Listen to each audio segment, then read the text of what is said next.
Astros hosting the Mets, and the Mets are plus 110 on the money line.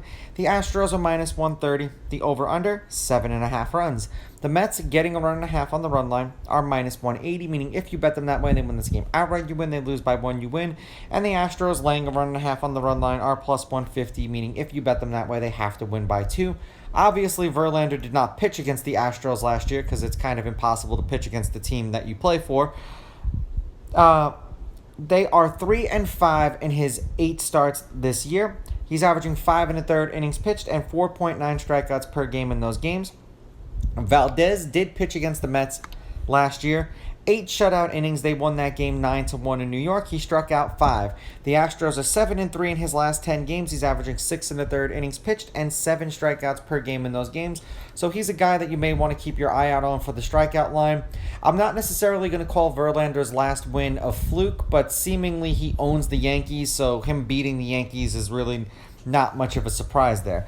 Now, head-to-head, the home team is 7-3. The road team's on a 3-game winning streak. The Astros are 7-3 against the Mets in their last 10.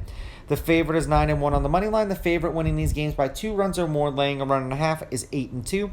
There's only been one one-run game in their last 10 meetings. The over is 6-3-1, and the over 7.5 runs is 7-3. When I picked the Astros today, I was kind of on the fence because I thought that Scherzer could have came out and had a Scherzer-type game like he did, and it backfired in my face, but these things happen. The Mets won 11-1. The game before that, the Astros won 2-0. The game before that, the Astros won 9-1. The game before that, the Astros won 5-3. And the game before that, the Astros won 8-2. Now, in their last handful of games overall, the Mets are 2-2 in their last 4 and 4-6 in their last 10. The over is hitting their last 2 games, and the over is 5-4-1 in their last 10. 7 runs, 8 runs, 15 runs, and 12 runs. 6 runs and a win, 3 runs and a loss, 7 runs and a loss, 11 runs and a win. For the Astros, they've really been struggling. They're on a 5-game losing streak. They're 3-7 in their last 10. The over is hitting their last 3 games, and the over is 6-4 in their last 10.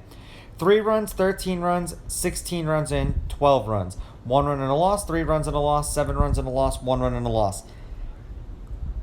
Verlander is either on or he gives up home runs. That's just generally how he is. And when he pitched against the Yankees, the last game he was kind of on. I don't know if he's got a point to prove against his former team. He went where there was more money, so I don't say necessarily he'll be salty. For those who are concerned about the wind, it is Houston, so the roof might be closed, but it's blowing out towards right center field at 12.8 miles per hour. I'm taking the Astros with the money line. I'm taking the Astros laying the runs, and I'm going over. I'm going to say that the Astros are going to get to Verlander because if anyone knows him, it better be the team that he used to play for.